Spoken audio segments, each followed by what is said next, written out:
سمجھے۔ پھر جب ایک مسلمان جمعے کا دن پاتا ہے، جمعے کے دن ایک مسلمان مسجد میں نماز کے لیے آتا ہے، حدیث کی کتابوں میں یوں آتا ہے، نبی کریم صلی اللہ علیہ وسلم فرماتے ہیں جمعے کے دن جو سب سے پہلے حصے میں نماز کے لیے آتے ہیں انہیں ایک اونٹ ذبح کرنے کے برابر ثواب ملتا ہے۔ پھر جب پہلے لمحات گزر گئے، دوسرے حصے میں جو لوگ مسجد میں آتے ہیں نماز کے لیے انہیں ایک گائے ذبح کرنے کے برابر ثواب دیا جاتا ہے۔ پھر جب اور لمحات گزر گئے، جب تیسرا لمحہ آتا ہے تو پھر لوگ جو آتے ہیں نماز کے لیے انہیں ایک بیٹا ذبح کرنے کا ثواب ملتا ہے۔ پھر نبی کریم صلی اللہ علیہ وسلم فرماتے ہیں جو اور لوگ آتے ہیں انہیں ایک مرغی ذبح کرنے کے برابر ثواب دیا جاتا ہے۔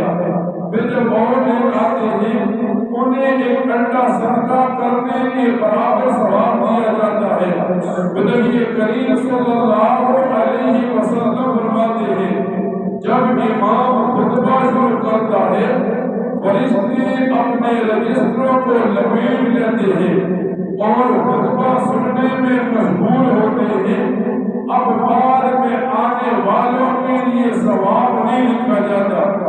اب ایک مسلمان مشقتیں بھی اٹھاتا ہے، پھر تیاری بھی کرتا ہے، تو کم از کم مسلمان کو اتنا تو کرنا چاہیے کہ ایک اونٹ کے ذبح کرنے کے برابر ثواب کمائے۔ پھر نبی کریم صلی اللہ علیہ وسلم فرماتے ہیں جب جمعے کا دن ہوتا ہے ایک نمازی نماز کے لیے آتا ہے، جو آدمی امام کے ممبر کے اتنا قریب بیٹھتا ہے قیامت کے دن وہ اللہ کے بھی اتنا ہی قریب ہوگا، اور جس مسلمان کو قیامت کے دن اللہ کی قربت مل جائے گی اس آدمی کے لیے نجات کا ذریعہ بنتا چلا جائے گا، اس آدمی کے لیے خوشیوں کا ذریعہ بنتا چلا جائے گا۔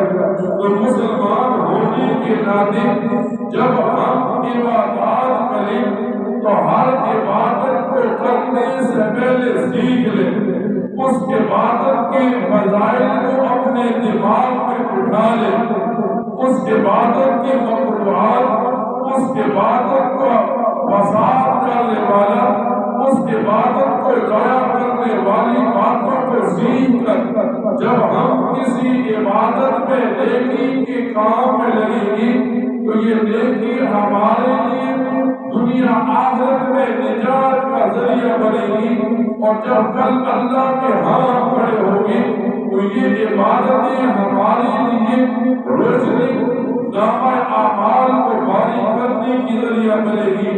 اللہ تعالیٰ سے دعا کیا کرے اللہ تعالیٰ ان باتوں کو سننے کے بعد ان پر عمل کرنے کی توفیق عطا فرمائے۔